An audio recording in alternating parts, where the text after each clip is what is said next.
Hi, everybody. I'm Alice K. Reckelhaus from Threshold of Ananie and the Widow Reckelhaus. And this is going to be kind of a weird video, but I was thinking of a family story and I thought it might be kind of fun to tell.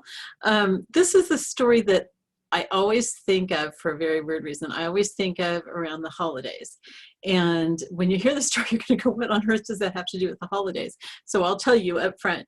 The reason is because I used to make the candy jams with my grandson for Christmas and Thanksgiving, and he would always ask me for this story. So anyway, this is from when I was, I think, probably about 8.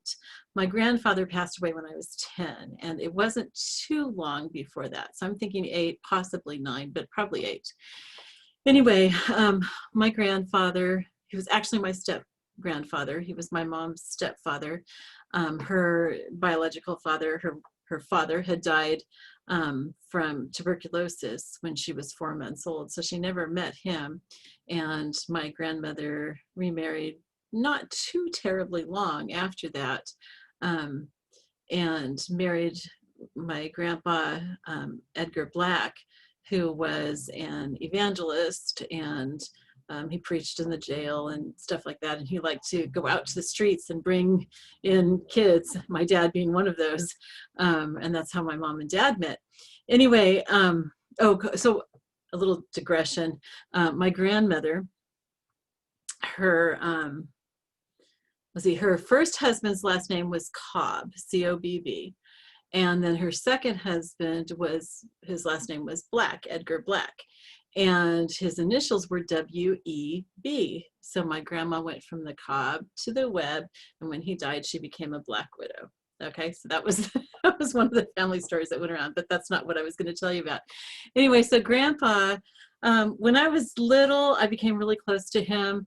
And it was kind of funny how that happened. You know, we had a huge family, and between my grandpa's family and my grandma's family, there were 11 kids, and they weren't all there in the house at the time. Many of his kids had already grown up and even started having kids of their own before he married my grandma, but there were still a few left at home. And because we lived in Visalia and a lot of the family lived in Visalia, Sunday dinners were often quite a big thing at my grandparents' house on the farm. And anyway, so oftentimes, you know, everybody would be fighting over who got to sit by grandma. And nobody was saying, I want to sit by grandpa, I want to sit by grandpa. So I felt kind of sorry for him. So I always wanted to sit by grandpa. Well, as a result, we became kind of special to each other, and we would always talk a lot and everything. And he would let me come along with him sometimes when he walked all the way around his farm. I think it was probably about 2 miles. It wasn't huge.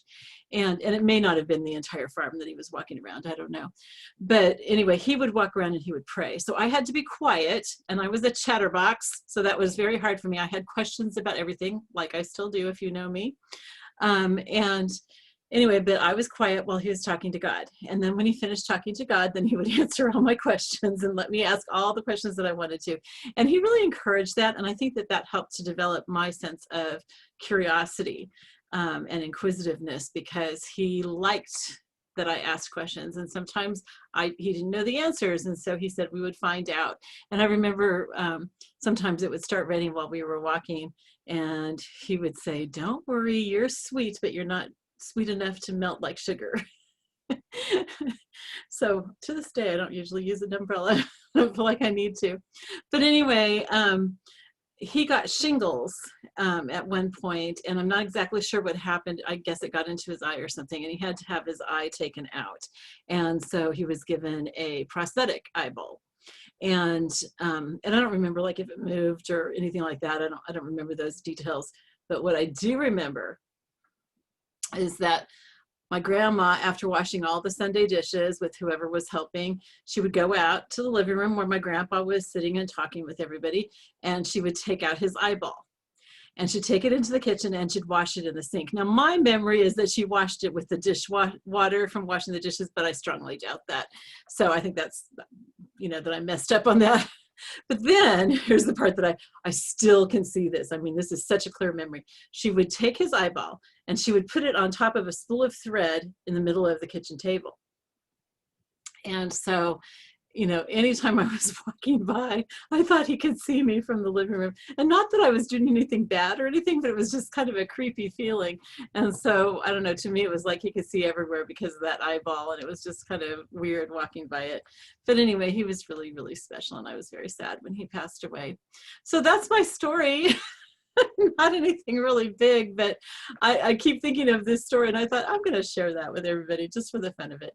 All right. I love you all. I would love to hear your stories. You know, write them down in the comments below because that would be really fun to hear them.